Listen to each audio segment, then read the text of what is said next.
Good morning, ladies and gentlemen. This is the Truckers Podcast, FYI, Conversations Without Barriers. I'm your host, Doug from Ontario, Canada. It's 9 a.m.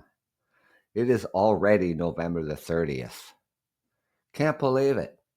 Can't believe it. It's the end of the month. Beginning tomorrow morning, Sunday, is December already.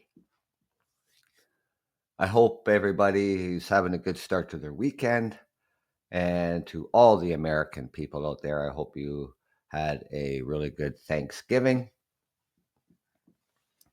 gathering with your family over this. What do you get? Like a 4-day weekend? Thursday's your Thanksgiving, then Black Friday, Saturday, Sunday, back to work Monday. Is that how your Thanksgiving works? We get one day here in Canada. The first what is it? The first Monday in October is Thanksgiving here in Canada. You think I would know that because I'm Canadian? That's It's too early. It's too early in the morning. It really is. Um, Actually, I think I had my show set up for 8:30 this morning. Well, it wasn't a good start to my morning. I had a super busy week.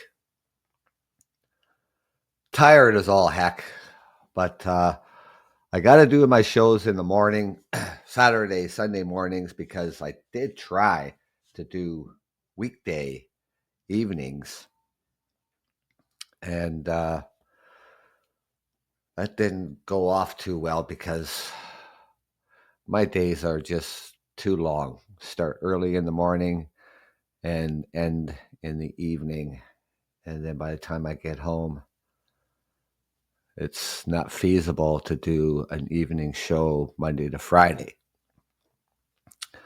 So, anyways, excuse me. Um, if you've been listening to the show, I've been pushing the initiative on homelessness. Um, it is a national crisis, not just here in Ontario, but across Canada, United States, around the world.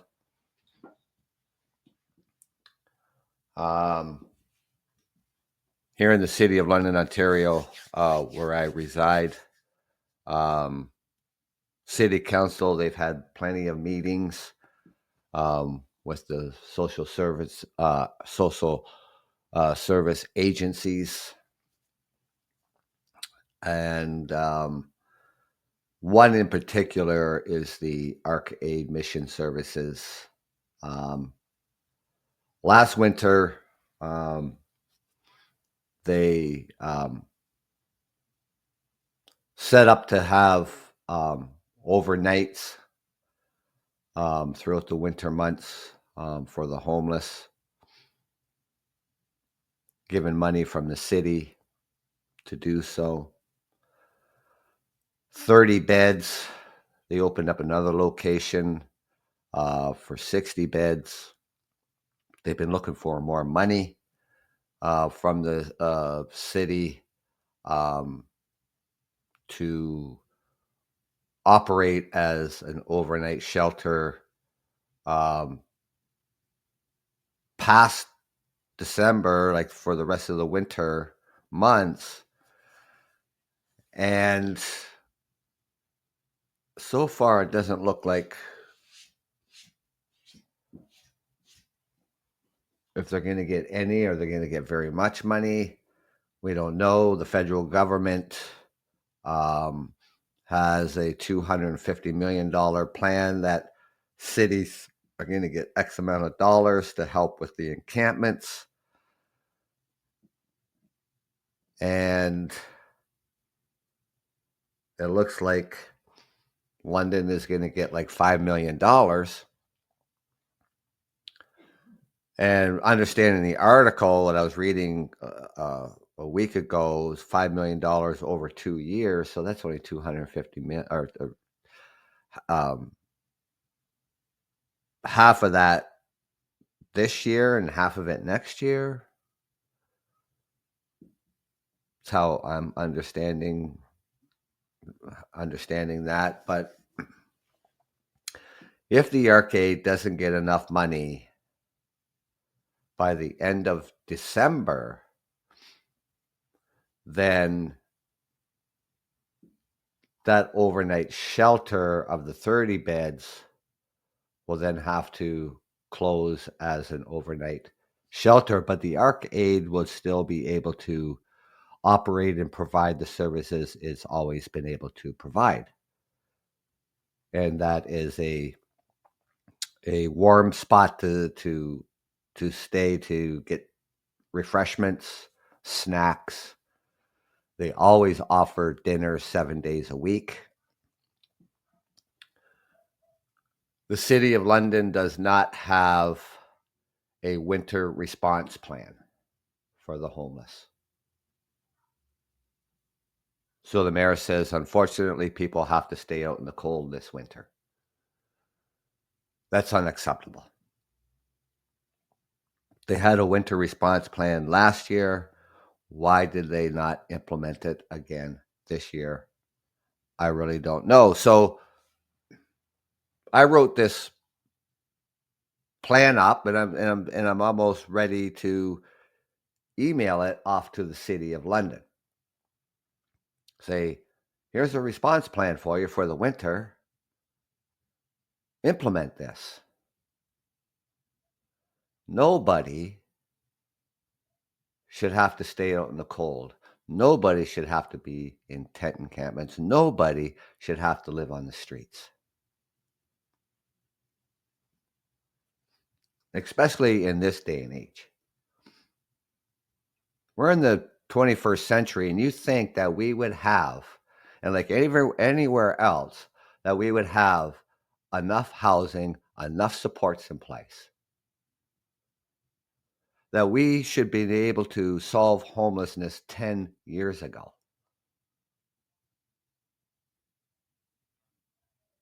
I think it's government attitude that, oh, shelters are taking care of it.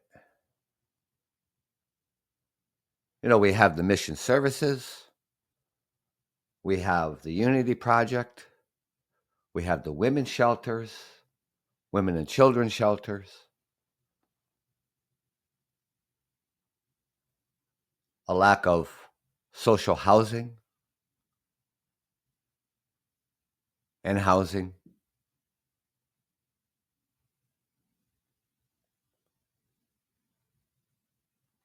I don't know, you know, the province is, you know, they want to build 1.5 million homes over the next 10 years. The premier says affordable housing. I say affordable for who? We have rental evictions going on. We have mayors across the province and in cities calling on the provincial government to use the notwithstanding clause in the Charter of Rights and Freedoms. And what that notwithstanding clause in the Charter of Rights and Freedoms means is that the provincial government can alter or change the Charter of Rights and Freedoms. Because in Section 1 of the Charter of Rights and Freedoms, it says your Charter of Rights and Freedoms are not absolute.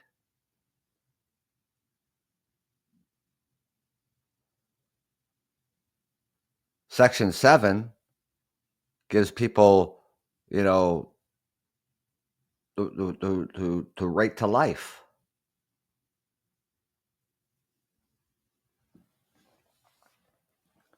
So they want to use the notwithstanding clause to want the government to use the notwithstanding clause to be able to clear out tent encampments. Then where are people supposed to go? Because people will then move to another area. And if that notwithstanding clause was in place, then they would clear that out and then move someplace else, and they'd continue to move someplace else.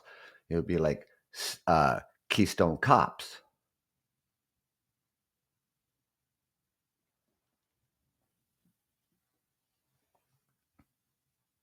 Then we have mayors across the province and cities saying to the other mayors, you need to retract that letter.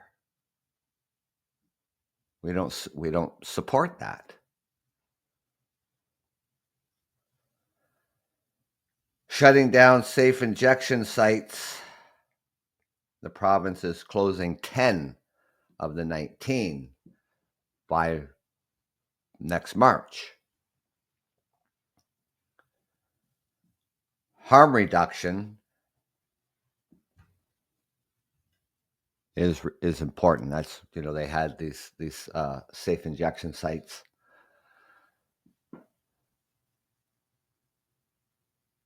The government wants to put in treatment plans, and that's great. How's that going to work? We really don't know yet. The government, basically has until next March to figure this out.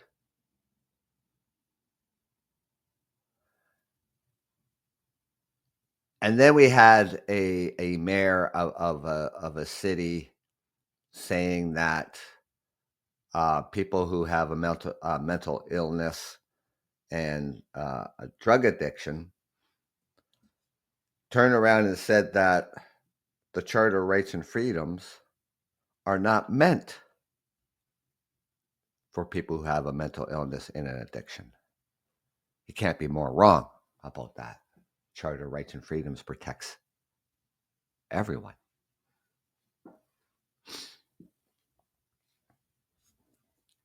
So a lot happening with that, and so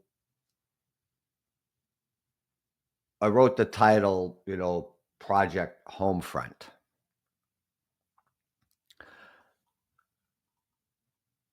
As a winter response plan,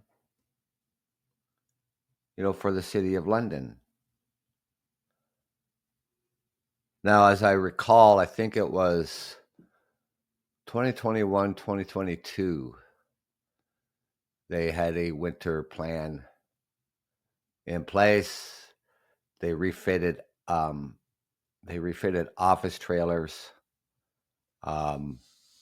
And so down at the end of my street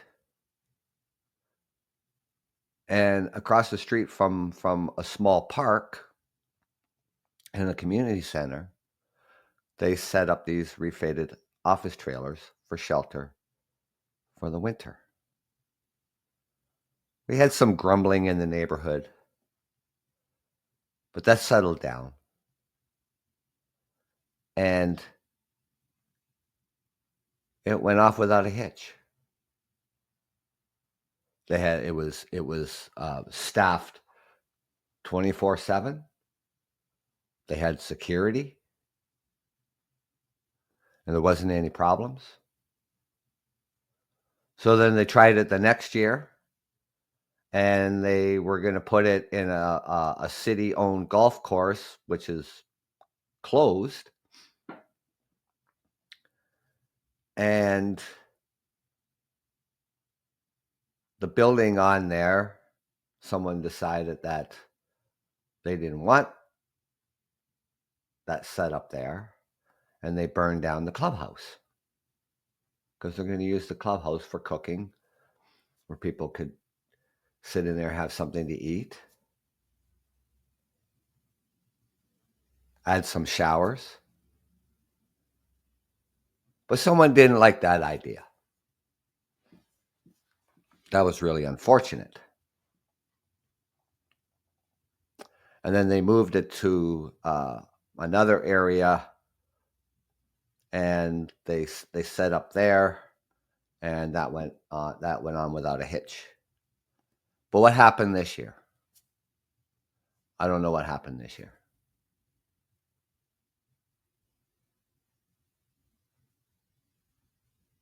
And from year to year, the city has the opportunity to have a winter response plan in place. But somehow this year, they don't.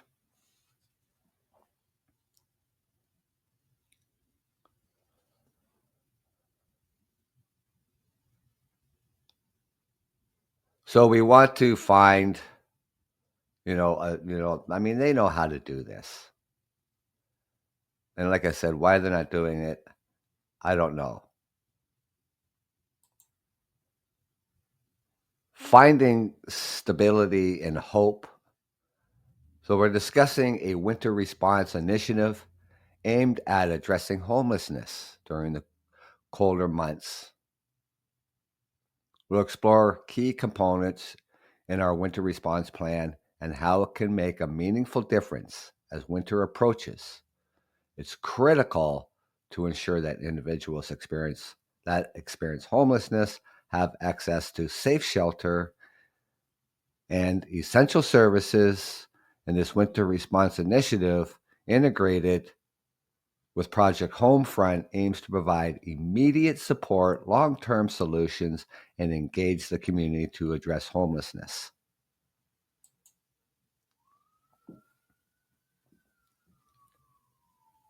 Community engagement is another factor. Of course, in the business area of downtown, so we have the arcade, we have the Unity Project, we have the Intercommunity Center, all providing services in that downtown core.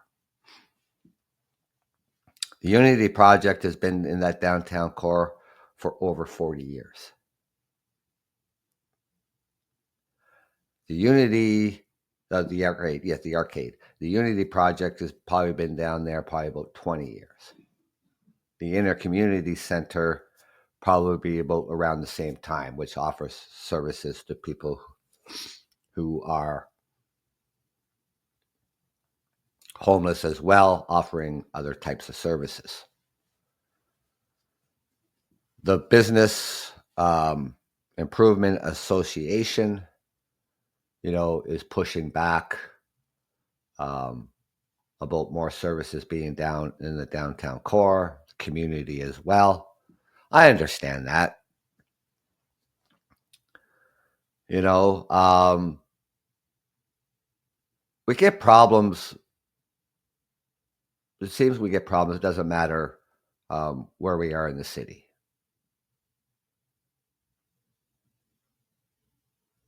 Businesses has been down there for as long as I can remember because it's downtown.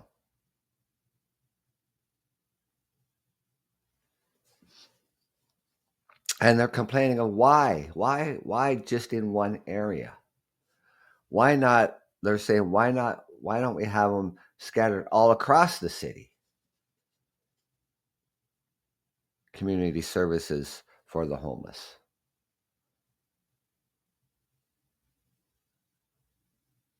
I don't know why we don't. And how are they going to get there? I have no idea. And then NIMBYism, not in my backyard, will play a huge factor. They wanted to set up 3 different service hubs around the city, and they got not in my backyard. That initiative never got off the ground. That's why there's not going to be services scattered all across the city. Not in my backyard. So the support of long-term solutions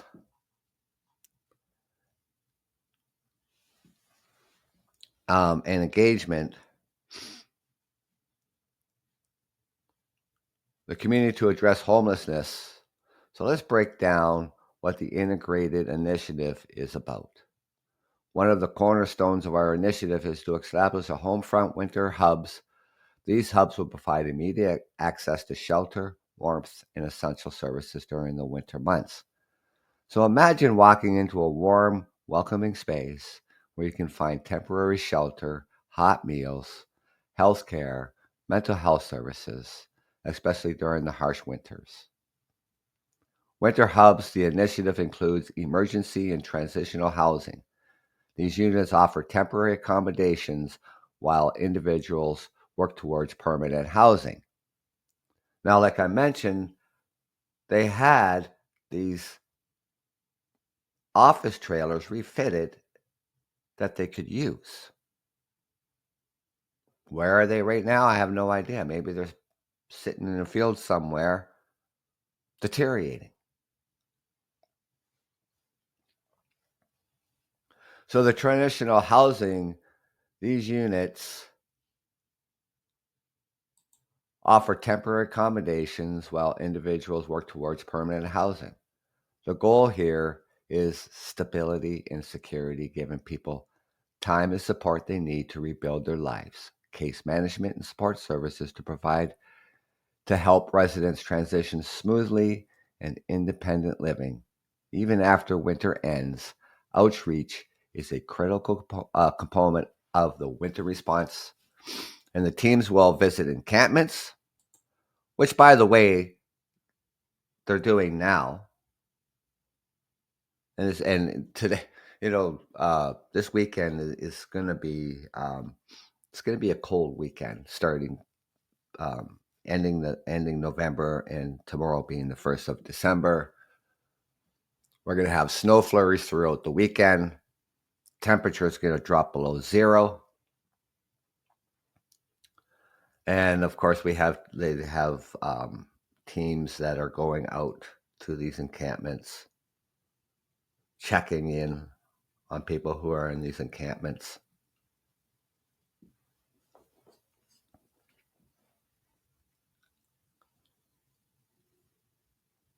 And of course, they're always going out there to provide information about available shelters, if there's room, and distribute essential items like blankets, warm clothing, and hygiene kits, and offer transportation to the home front winter hubs. And we want to ensure that no one is left out in the cold, and the community integration is vital for the success of the initiative during the winter.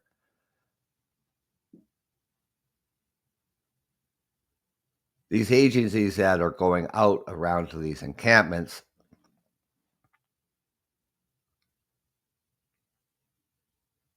are funded by other sources. The city was tabling their budget for the upcoming year.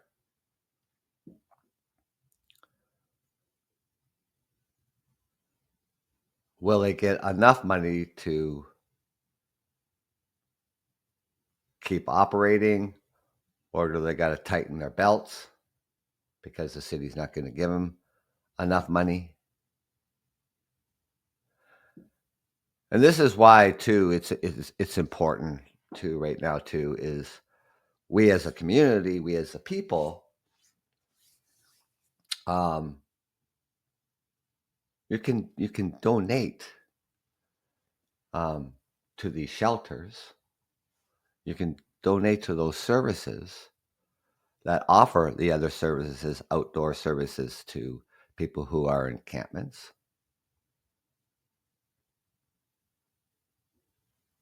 So if you're in the market of buying a new winter coat because it's the new style in, and you don't want the other winter coat that you have, you can donate it.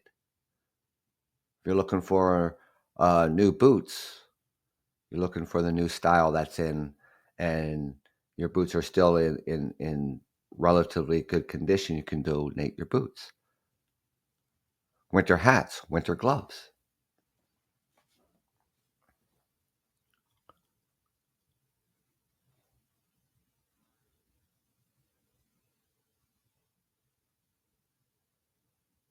Facilitate programs that promote social involvement and connection.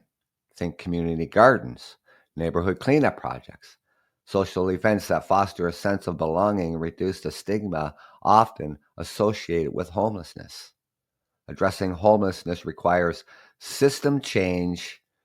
Our Winter Response Initiative advocates for policy change at all government levels, and we need increased funding for affordable housing, mental health services, and supportive programs. Advocating efforts include petition public meetings and engaging with policymakers to push for for effortless and effective solution community involvement is key. We need everyone to play a part and make this initiative make it a success.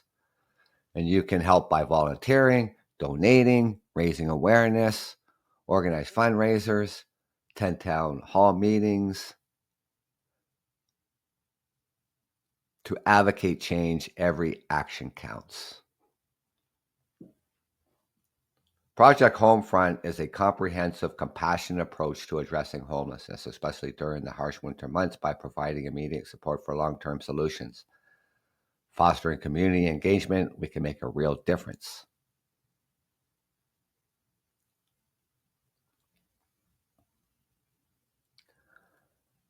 So it takes a whole community to work together to create a future where everyone has a place to call home, even in the coldest months.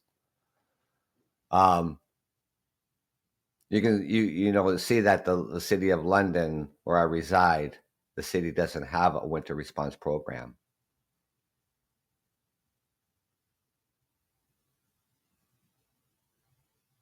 So we need to support to these individuals experience homelessness during the winter months. We need the winter shelters. We need these temporary winter shelters. We need to partner with community, churches, and unused buildings to set up temporary shelters. We need the volunteer staffing. We recruit, and train.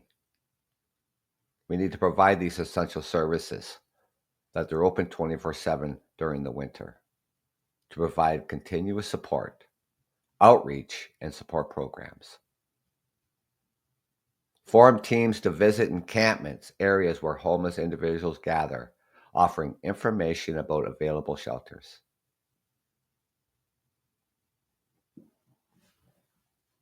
And they do need these blankets, they do need clothing, they do need these hygiene kits. We need modular housing units to provide immediate shelter. And that's where it comes into, like, where are these refitted office trailers that they have? I don't know where they are.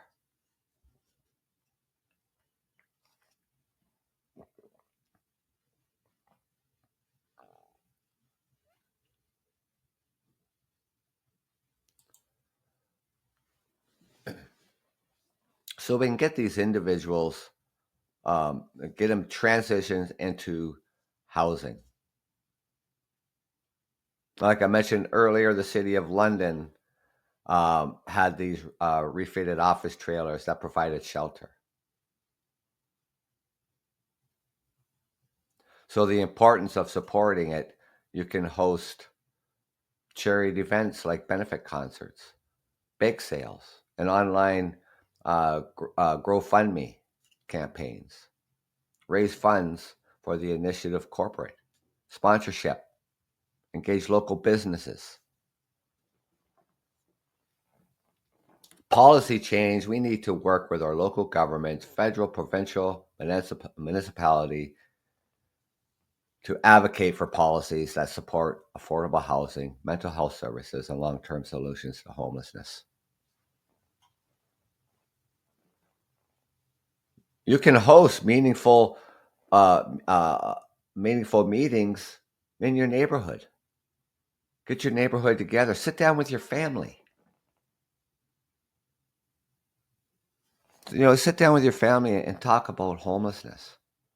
Talk about the root causes of homelessness. Look at the stigma and the misconceptions of homelessness. You can start there.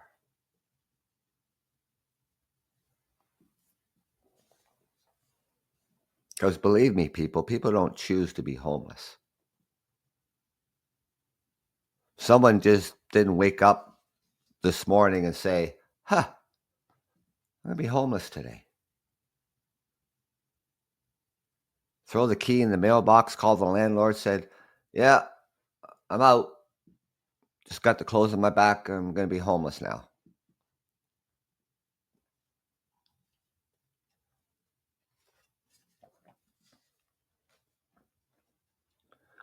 So, to discuss the initiative and gather input from community members, so identify potential shelter locations and partners, recruit and train volunteers, develop outreach and support programs, launch public awareness and fundraising campaigns. Yes, NIMBYism, not my backyard, will come about. Well, folks, I'm here to tell you that when they had their first their pilot project, that they refitted office trailers, at the end of my street back 2022, we had a bit of grumbling from the neighbors. But for the entire winter months, it went really well.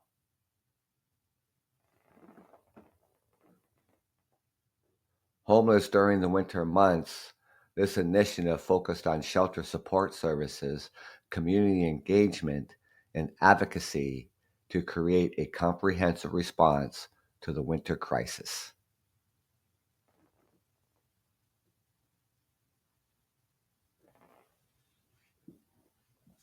I was going to check the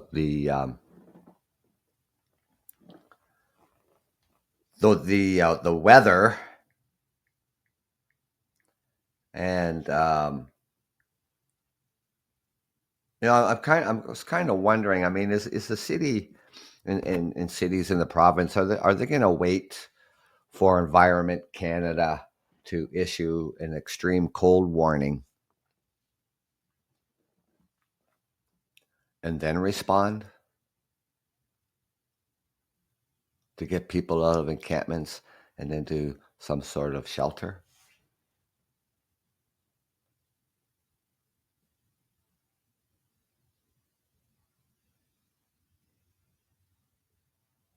So right now, the temperature is -4. We have a wind chill to make it feel like -11.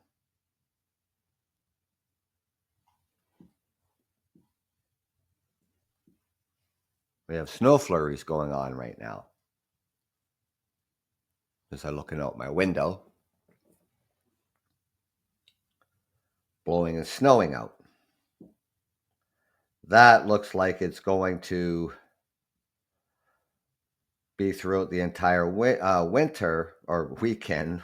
Winter, winter starts December the 20th, or what? December the 21st. As the overnight goes, it's going to be -6, between -6 and -7, with a wind chill of -14.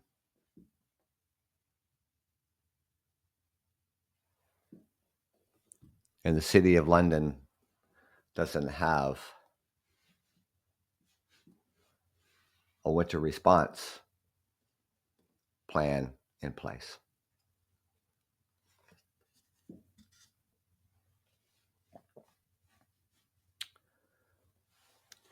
That is just unacceptable.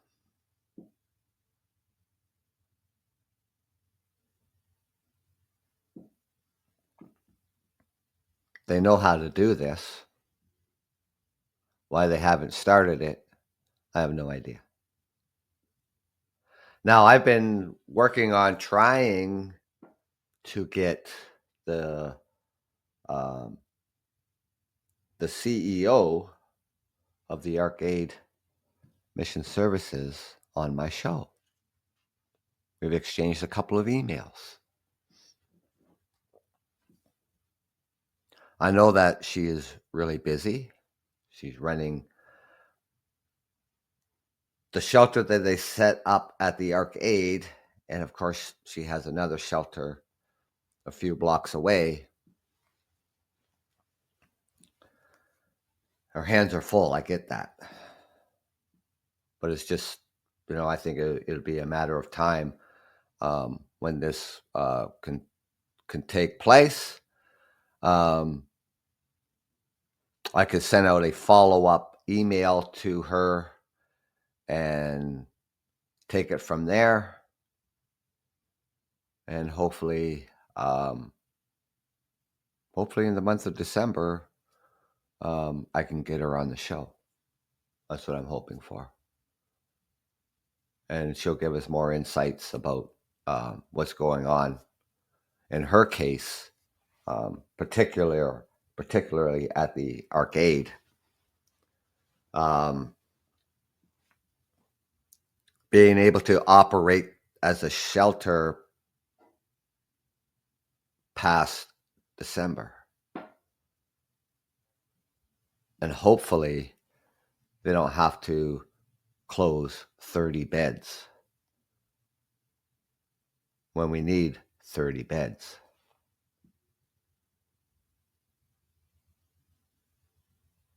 We have a divided city council when it comes to funding the services for the homeless in the downtown core.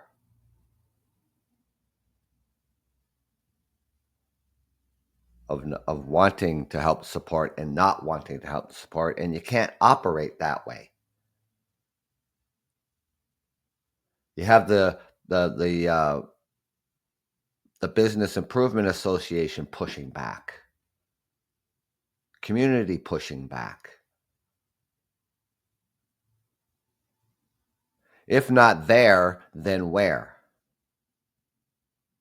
Where are they supposed to go?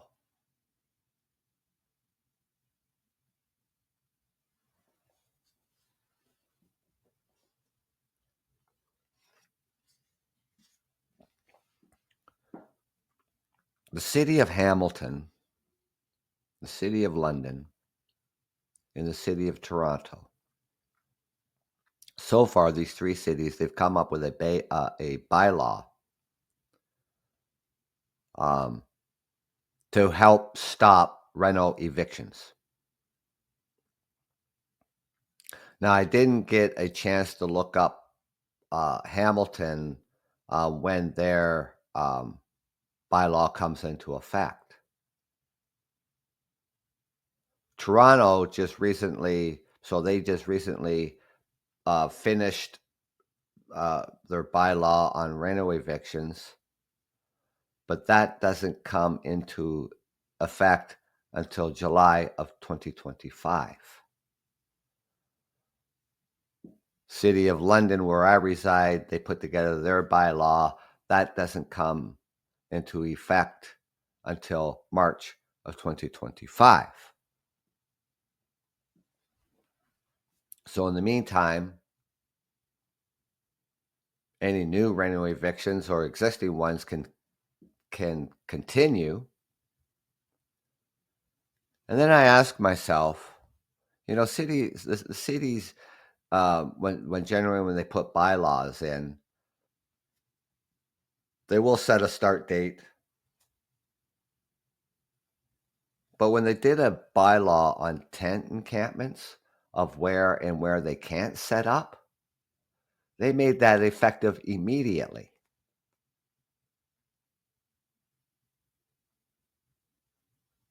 So we want to put a halt to reno evictions, preventing more people to become homeless.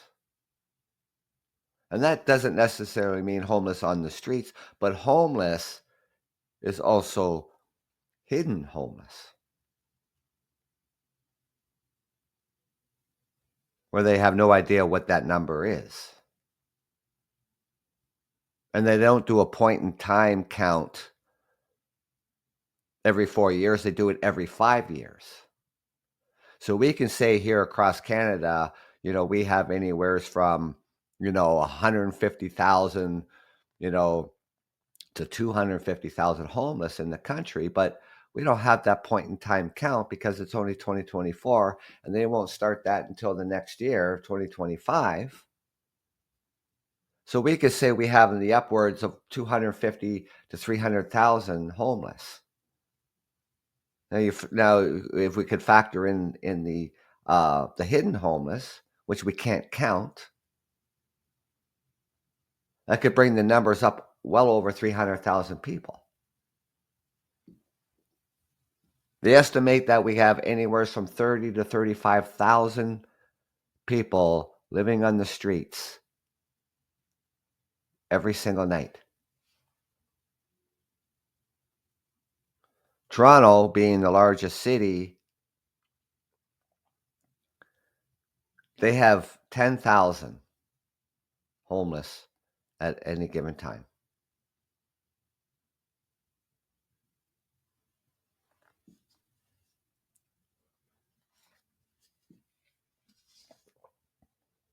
Vancouver, British Columbia, on the West Coast, Lower East End, is the epic center of mental illness, addiction, homelessness.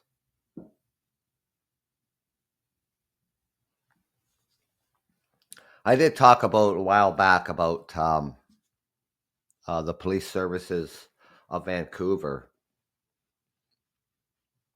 Officers went around the Lower East End, with video camera in hand, filming and talking to the homeless. And you can still find that on YouTube, and it's called Through a Blue Lens. You may want to check that out.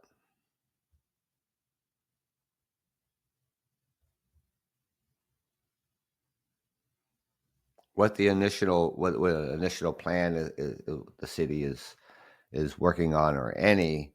I mean, for the mayor to come out and say, "Oh, we don't have a winter response plan this year." Unfortunately, people are going to be left out in the cold this winter. Sarah Campbell, the CEO of the Arcade Mission Services, says people are going to die. And she's not wrong. And that is unacceptable. We're talking about human lives.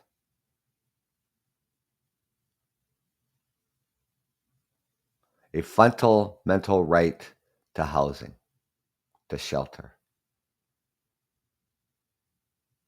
Everybody has that. The Charter of Rights and Freedoms. Fundamental right to shelter and housing.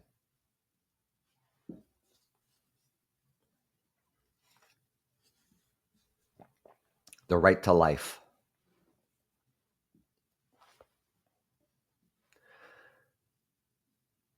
And the city, London councillor has been sitting on their ass with their thumbs up their ass and not having an initiative to have a winter response plan is just unacceptable.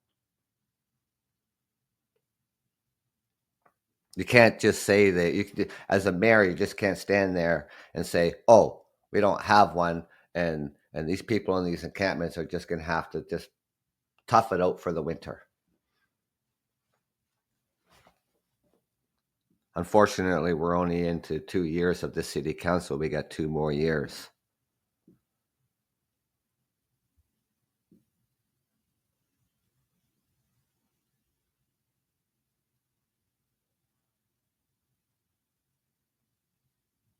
People want answers. People want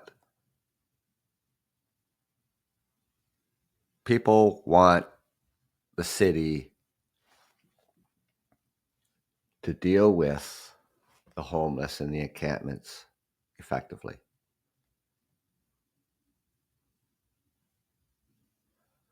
But then whole communities have to come together and stop with NIMBYism, not in my backyard.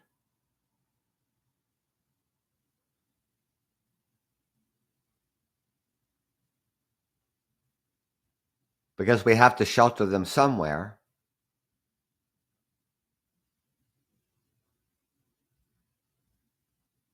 And if not in your backyard, my backyard, somebody's backyard, downtown core, then where do we shelter them?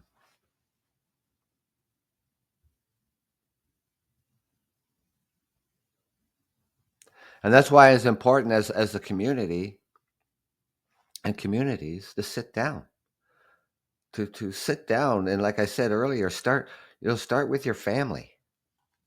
Gather your family around and talk about it.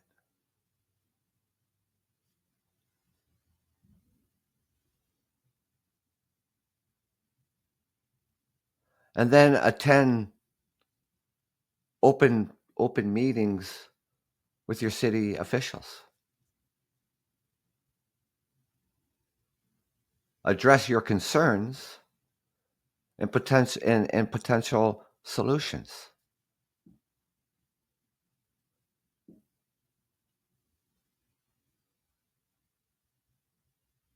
Because we need to get people out of these encampments before it's too late. And unfortunately, it will be too late for some. One death is one too many, and that is unacceptable.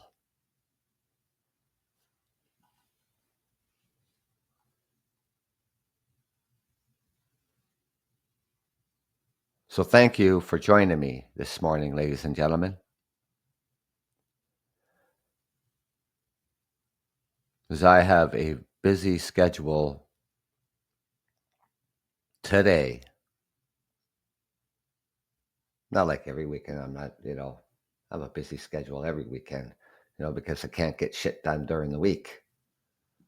So everything just backs up. And then it's the weekend. And then, picking up the pieces, sorting stuff out, getting stuff done. Visit my mother, who's in a nursing home. And that's priority number one this morning. And it's been priority number one on the weekends, and that's the first thing that I do after the show.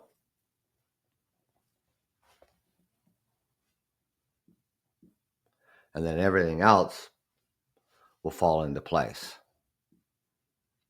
Taking my car in for service in the afternoon. Oh, I want to make this announcement. So, anybody, because my podcast obviously goes worldwide, and unfortunately, if you're not living in Canada, I mean that's fine. But anyways, just so people across Canada, here in Ontario especially, this weekend, it actually started Thursday, runs through Sunday, is the International Craft Show being held at the Agroplex, the Western Fairgrounds. So anybody who's into crafts, want to purchase new things, new Christmas decorations, or whatever the case may be, that's going on this weekend. My sister is in that craft show. She makes her own crafts, and she does fall. And then this is the last of the craft shows that they do. This is the last stop here in the city of London, Ontario, for them. So I will be seeing her and my brother-in-law more than likely tomorrow, because that'll be the last day. And that'll be part of my weekend plan. So like I said, after I'm done the show, I go see my mother, take my car in, do other things that I have to get done that piles up on me throughout the week. But until tomorrow morning, ladies and gentlemen, and I'm going to set the.